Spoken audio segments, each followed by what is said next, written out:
Here's what I discovered. You ever wonder why some people seem to have it all together while others are constantly struggling to keep up? The most successful entrepreneurs aren't the ones with the most followers. They're the ones who figure out how to turn their knowledge into systems that work without them.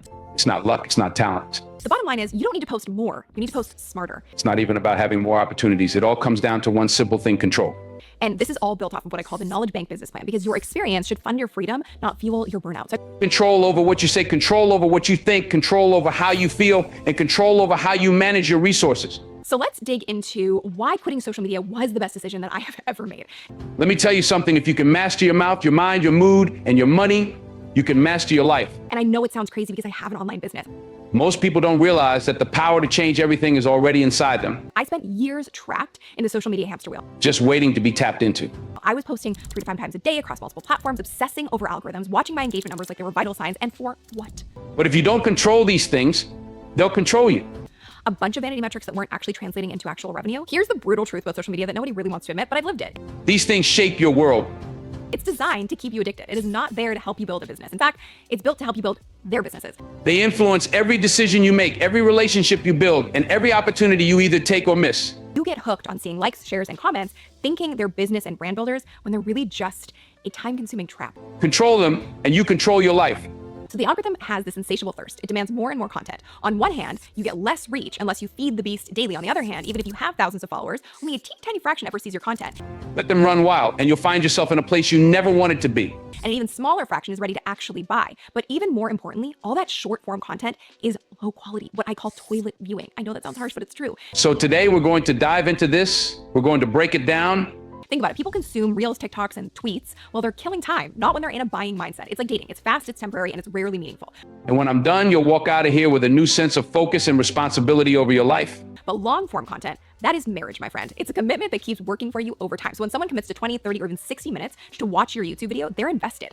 Let's talk about your mouth. When I say control your mouth, I'm not just telling you to hold your tongue when you're angry, although that's important. They're actually there to solve a problem, not just scroll past you in 3 seconds. This is why my revenue exploded when I stopped chasing fleeting attention and started capturing deep attention with long form content. I'm talking about realizing the power that comes with every word you say. So this brings me into what I call the peaceful marketing solution. So social media, the way most people do it, endless random pieces of content which feed a voracious algorithm that people digest in a fleeting way, is not peaceful marketing. It is pressure marketing. The words you speak are like arrows. You can't take them back once they leave your lips. Peaceful marketing is something different. It's focused, it's purposeful, it's completely manageable, and it's even enjoyable. So when I quit social media and quit the hustle of it all, got off the hamster wheel, I chose another route instead, a business that gives me peace, purpose, and profit. So many people don't realize this. They talk without thinking, spit out negativity, or gossip without considering the impact.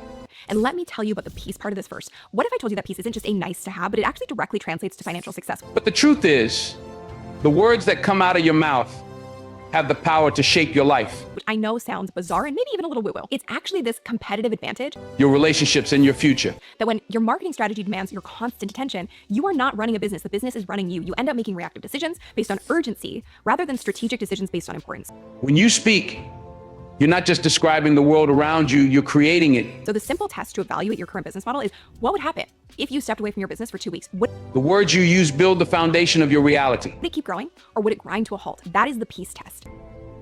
If you constantly speak about how hard life is, how unfair things are, or how impossible your dreams seem, you are literally creating an environment that reflects those very words. So one of my clients, Liz, is a Portuguese teacher, and she was stuck making around $1,500 a month. She knew it was going to be a choice between endless, exhausting one-on-one clients or finally building a profitable online business that she'd always dreamed of. You're putting that energy out into the world, and the world responds. She joined our program, implemented our model, and completely transformed her life. On the flip side, if you speak with faith, if you declare possibility, if you encourage others, you're creating an environment where success and positivity can flourish. So 9 months after launching, her business hit the 6-figure goal she'd set for herself. Think about the people who inspire you. Recently, she was able to hit her first $100,000 month even while being in the middle of her maternity leave. Do they speak doubt? Do they tear others down? Or do they use their words to uplift? Today, she's not worried about fitting more work into her busy schedule. She's planning her mornings around going to the beach with her 1-year-old, and that is what's possible when you build systems that work for you and marketing machines that work for you while you live your life or rest. To push forward and to open doors for themselves and others, that's the kind of power you hold. So let's talk about the power of starting with your warm network. The power to speak life into any situation. Now, this is where most people get it all wrong. They think they need, thousands of followers to launch a successful business, and that is complete and utter nonsense. But that power can also do damage if you're reckless. So let me introduce you to Anna Cassis. She is a neuroscientist who generated $225,000 through referrals alone.